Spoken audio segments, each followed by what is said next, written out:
Hello everyone, and hello, it's Sarah here, and today, just so you know, we're going to be doing a Q&A about Le Temps Viendra, a novel of Anne Boleyn, and of course with yours truly being the author, hopefully answering the questions. So it's just me today, folks. And for those of you who are meeting me for the first time, hi, it's Sarah, and I'm the founder of the Tudor Travel Guide, your visitor's companion to the houses and castles and manors of the 16th century. Okay, I think it's time to get into what we are talking about today, and that is a bit of a Q&A. So thankfully, and thank you very, very much to those people who have sent in questions about the novel. Basically, just for those of you who don't know, it's a time slip novel, obviously, about Anne Boleyn. It's about a 21st century heroine who gets sucked back in time and finds herself in the body of Anne Boleyn. And from there, we experience some of the most pivotal moments in Anne's life. And I hope, anyway, get really deep into understanding how the relationship between Henry and Anne came about, and how it all went so awfully, awfully wrong. So I won't say any more for those of you who might not have read it yet, but let's get on with the questions. So as I said, a few people have sent in questions, and I'm going to start actually with Anna. I don't know whether Anna's on the call today. I haven't seen Anna yet pop in. But Anna said, why did you choose to flip backwards and forwards in time rather than remain in Tudor times? Well, that is a pretty fundamental question to the novel, it must be said. And basically, it kind of ties into how LTV came about, because I was never intending to write the novel. I'd loved the Tudors since I was 11 years of age, absolutely obsessed, and I know I'm in good company here, but I'd always fancied writing, but never really set out to write the book. And then one day in August, I remember it very well, 2010, I went visiting Hever Castle with some of my friends, and after we'd looked round, it was a beautiful hot day, and we were sat on the grass having a picnic looking at the front of the castle, and I kind of went off into a little daydream and a reverie, and I started with that familiar sense of yearning and longing as to what would it be like if for a moment you could actually just drop back into the body of your historical hero or heroine, or just drop back in time. I mean, I guess everybody who loves history has a favourite period in history and a favourite character, and there's that longing to just what would it be like if I could just be there, just for a minute, 5 minutes, to see them and hear them. What did they sound like? What did they really look like? And so I was toying with that, all of that, and my imagination was running a little bit wild. And then I thought, and then it came to me, thinking, gosh, what if I could really get back into Anne's body? And I think this is where, to be honest, at that stage, I still hadn't decided to write a book, but it was at that moment on my way home that I suddenly realised that this book had appeared in my mind, and I really desperately needed to write it. It was a really overwhelming sense of needing to write the book. And actually, when I got home and started writing, it was almost like I was taking dictation. The kind of the thoughts and the words and the scenes were just flowing through me. It was absolutely incredible feeling. But I think the going back to the question, the reason I wanted to sort of make it a time slip is so that that sense of being a modern day person, you can still get back and connect deeply with your historical hero and heroine. And of course, Anne Boleyn being mine, I wanted to bring my 21st century self and drop myself into the 16th century so that I could almost explore it for the first time. Ultimately, actually, I really, really just wanted to get a sense of what would I learn if I turned up in the 16th century. I wanted to approach it as if I was just full bursting with curiosity, so that I could learn more myself about what it would be like to actually live in the 16th century. And I thought that a 21st century person going back in time and finding themselves in that scenario would learn so much more than if I was just writing it as if they were all Tudor characters, all living in the 16th century and entirely used to what was going on around them. So I suppose it allowed me to explore more and be more curious. So that was certainly my kind of feeling around that. Now, kind of a follow-on question from that comes really from, I think, from Linda here. Let's take Linda's question. How did you feel when you wrote the book? Did you feel that you actually went back into Anne's shoes? Because as I was reading it, I was transported back to those days and imagined everything so realistically. Well, yes, actually. So again, this question follows on from the last one, because the fact that I'd chosen to be a 21st century woman transporting herself back in time and finding herself in the body of Anne Boleyn was, I suppose, again, quite deliberate on my part, because I wanted to get as close to Anne as possible. I literally wanted to get under her skin. And it felt to me that if I was to write a book that was in the third person, then the experience of being Anne, falling in love with the King of England, and of course all the traumatic events that happened afterwards, would always be at a distance from me. I would never quite be able to feel them.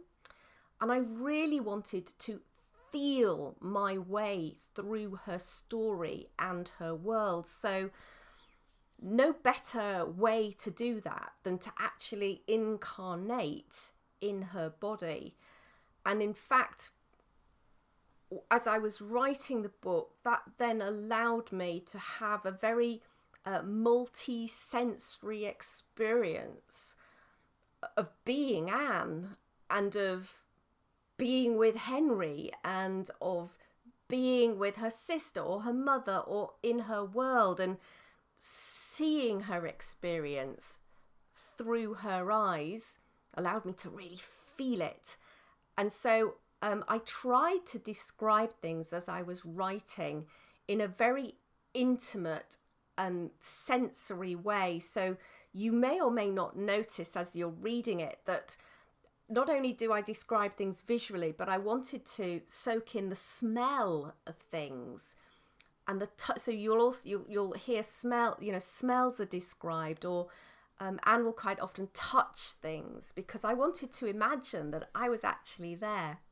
And interestingly, and this might make you smile, every day that I sat down to write, I would take a moment, and I would literally close my eyes and drop myself into Anne's body and feel her clothes. So rather than imagining I was wearing 21st century clothes, I would, because I reenact as well, so I know what it feels like to wear a Tudor gown. So I would feel the tightness of the bodice around, my chest and my belly and the sleeves, and it just kind of really, and I'd look down and imagine that I actually was seeing a gown below me. So I took quite a lot of time to get into her body, which was both utterly exhilarating at times and meant I really felt that I got close to the action. But actually, and maybe one day we'll have another one of these chats about volume 2. But actually, it was as I moved into the downfall of Anne Boleyn and the deterioration of the relationship, was actually really upsetting, because I was so embroiled in her life and the experience of that and her feelings, that I remember getting to the end of the book, and obviously I'm not doing any spoilers here when when I talk about the fact that she does die. I don't deviate from the story. I was absolutely completely wrung out. I was completely wrung out. And there were many times where I actually sat and sobbed because it was so emotional and so painful. And I remember seeing a friend afterwards, and in the couple of weeks after I'd finished writing, and they said, "What have you done to yourself?"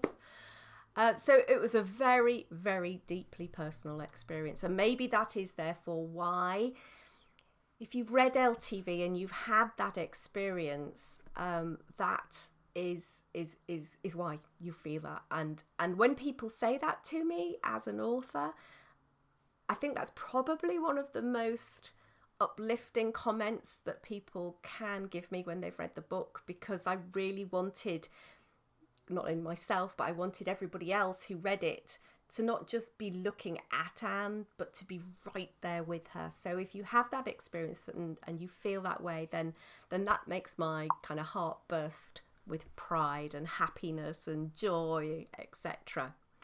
So, okay, let me just pause for a moment. So, hello, Anna. I've just seen you come on, and I've just been answering your question, actually, about why did I, which was this one, Anna. I'll just show you. I did have it up. Why did you choose to flip backwards and forwards in time? I've been answering that. Sorry you missed it, but you catch up on the replay.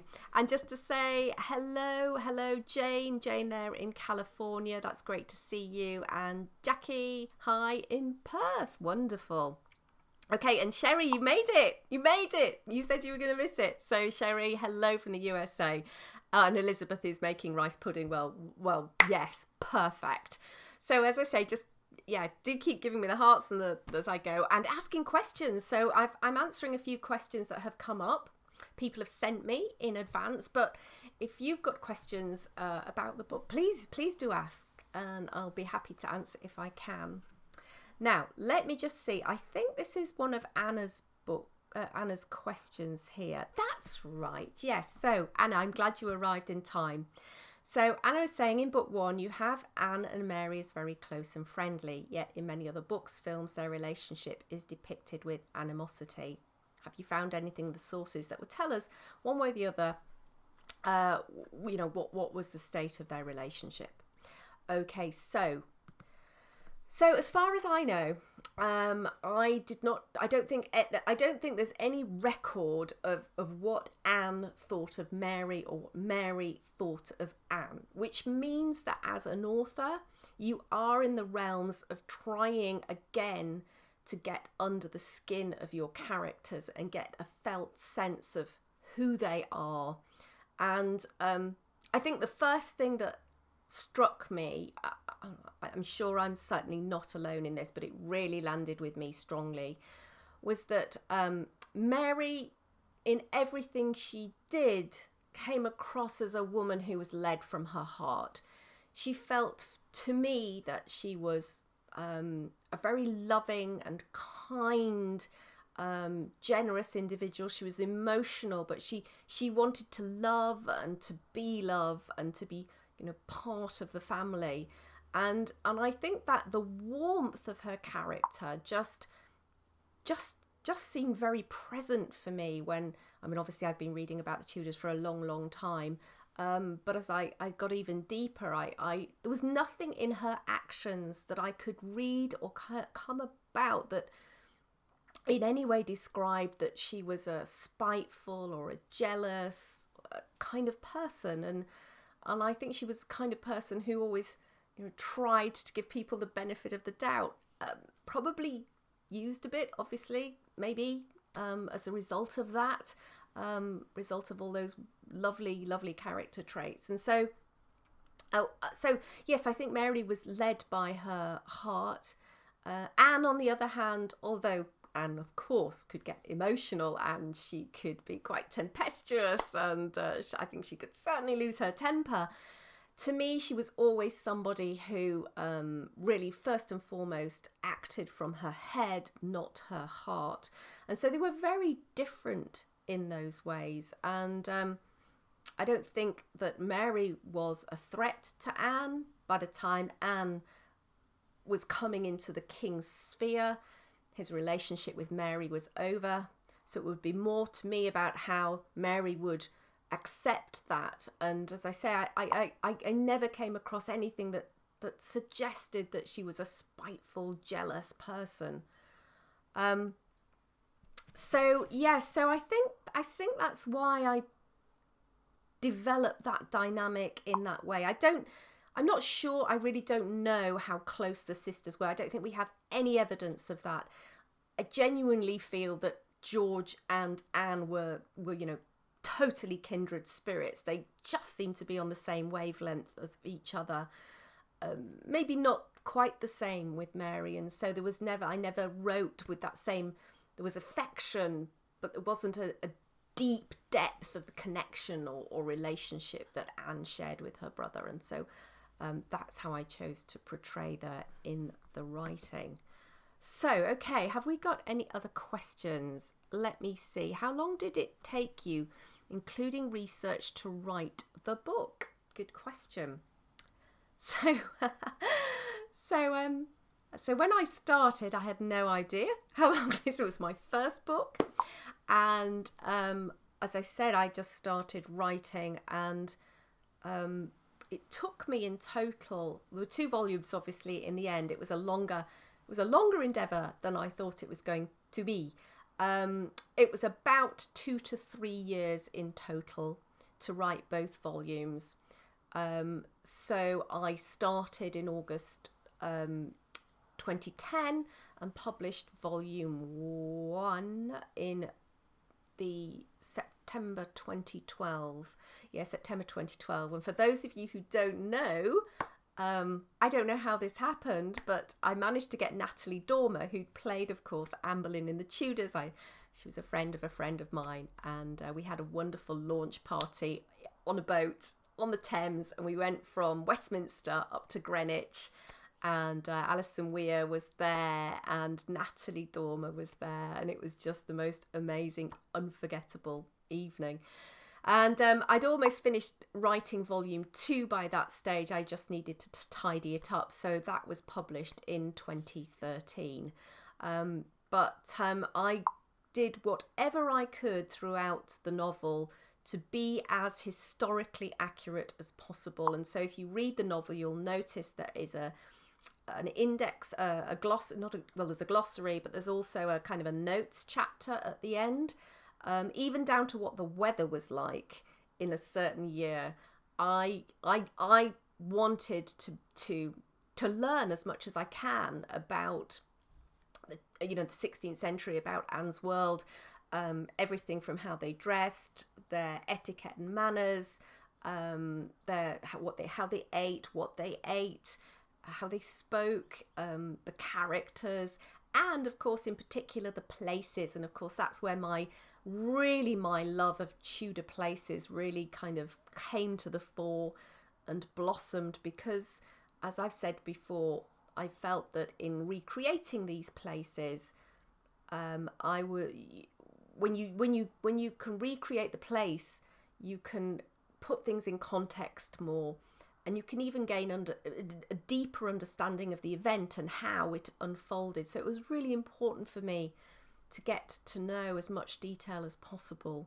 So I thoroughly enjoyed the research process, and that was from everything from visiting places to doing Tudor reenactment to, indeed, even in the second book again, there's an extremely moving part of the book where Anne, I believe, had a stillborn child in 1534, and I spoke to the neonatal and stillborn society, SANS, here in the UK, somebody who'd lost a child, and it was very, very deeply moving. So the research process was utterly fascinating, and I loved it. Okay, so is the second book a continuation of the first? Yes, it is. So I don't want to spoil the story, but yes, it is. Anne goes hurtling back into Henry's world. There has been a gap in time, so it's not absolutely continuous in date. We move forward a few years to the point where Anne is at her zenith, so we enter the volume 2 at the point on the day that Anne is being made Marquess of Pembroke. We do move forward a bit, and the next book encapsulates probably some of the most dramatic events in Anne's life. Okay, so let's see what else. Oh, hello, Susan. Susan's joined us. Hello, Susan. Lovely to see you. Okay.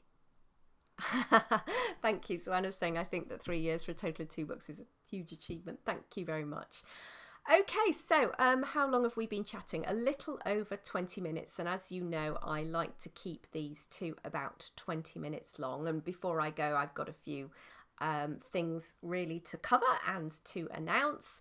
So if you are watching this, you haven't read LTV, you're wondering what on earth is this all about, you can purchase LTV1, Le Temps Viendra, a Novel of Anne Boleyn Volume 1 on Amazon.